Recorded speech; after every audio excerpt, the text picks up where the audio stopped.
السلام عليكم ورحمة الله تعالى وبركاته. مرحبا بكم. اليوم غنشوفوا أخبار نادي الرجاء الرياضي والانتقالات الجديدة اللي قام بها فريق الرجاء الرياضي واللي غادي يقوم بها في المستقبل. ورسميا نادي الرجاء الرياضي كيحسم صفقة مدافعه السابق بدر بانون غادي يوقع العقد ديالو مع النادي الرجاء الرياضي بداية من الأسبوع القادم. كلنا كنعرفوا أن بدر بانون كان ديما كيعبر على الرغبة ديالو في العودة إلى صفوف الرجاء الرياضي منذ الموسم الماضي.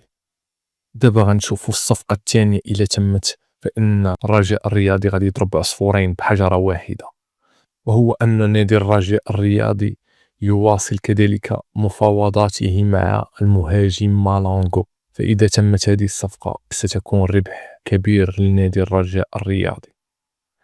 أما بخصوص المدافع المشخشخ، فإن بعض المصادر كتقول بأن المشخشخ مستمر مع الفريق ويحظى بثقة كبيرة من المدرب التونسي سعد الشابي.